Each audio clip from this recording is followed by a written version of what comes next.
And volunteers at this residents' group were so concerned that concrete fencing was acting as a barrier for the hedgehogs, whilst drilling holes between gardens allowed hedgehogs to interact through wooden fences and the rest of it. So well done them, warmest congratulations, and I'm delighted to be joined by Jennifer Manning-Ohren, I hope that's the right pronunciation, Jennifer, who set up Wild... That's fine. Good. Wild Things Keyworth. It That's is right. just absolutely terrific news. Just one step back, because I want folk out there to understand. Many of our viewers and listeners live in very urban areas where this matters as well. It's just about free passage, free movement, as it were, of hedgehogs. Exactly. They need a variety of gardens to travel through each night. So what we're doing is creating gaps to enable them to do that, to meet mates, to find food, to nest. And it's vital that we share the space in our gardens. We can do lots of things. I'll give you an example of the concrete core that we actually drill out. I mean, it's a huge piece of concrete, and the concrete-based fences that go to the ground really are the obstacles, and we just need to make these simple gaps, simple changes in our gardens. And I've thought I could do more, and I have done more. I've set up Wild Things Keyworth in 2020. This competition came along. I invited one of our super hedgehog carers who I had established on the road and to go in for the competition. I said that we could help them, and so we did, and we set to work drilling all these gaps for hedgehogs and making adaptations as well. So sometimes obviously Dale Road is on a hill, yes. And so we have to put little ramps up to the gap so that they can get through.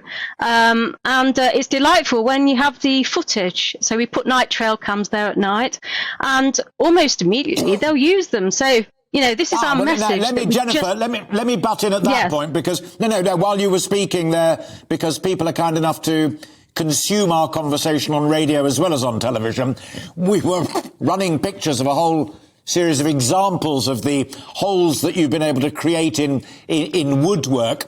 How do these little lovely creatures know? I mean, are they nosing along, trying to find a way through? Yeah. How do they know it's there? So they're hedge and edge specialists. So they travel around the edges until they find gaps. And this is the thing, you see. And so we're widening their opportunities, hopefully keeping them off the roads, and putting signage up, like you can see in the background.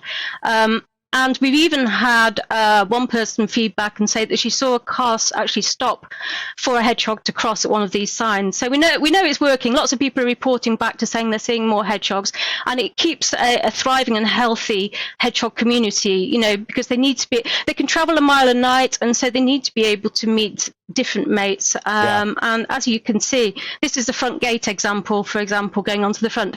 And what I do is go into people's gardens, and I generally say what they need is gaps left, right, and at the foot of the garden, and also entry onto the front of the property. Ideally, that is. So, you know, we have people with pets, we have people with cats and dogs. All sorts of people will do this, and we find adaptations for that as well. So you can put little tunnels, gaps, if you don't want pets to go out. But obviously cats, they will climb. Just as you were saying that, there's a cat in pursuit. They will climb fences too. So, you know, but obviously hedgehogs can't. So, you know, we need to do something for hedgehogs. And this is what we're doing. We're trying to engage the whole community as well. It's we've got children interested as well. Brilliant. They're creating little signs like this. A gappy fence is a happy fence. I think it's wonderful. We got less than 30 seconds left. Final point, because I know it really matters to hedgehog lovers. Tips on food, what to put out, what not to put out for hedgehogs at night. Yes, okay. So always put out a shallow bowl of water. We recommend kitten or cat biscuits with a high protein content. Never milk, never mealworms, because that gives them a terrible bone disease over time. Never things that you would give birds, actually. So just stick to either meaty cat or kitten or dog food, or the biscuits. Biscuits last longer, so that's probably the best one to go for. Crucial point to end on, because I know many people think milk and bread is a good thing. It is not. It does not help. No. Moggy biscuits are great. Jennifer, we're going to leave it there because we're coming up to the top of the hour. Okay. I've so enjoyed it. Warmest congratulations to you and everybody else, particularly the kids. That really matters. Let's turn this round nationally. We will. We'll do our best. Thank GB you. News stands ready to serve. Thank you so much.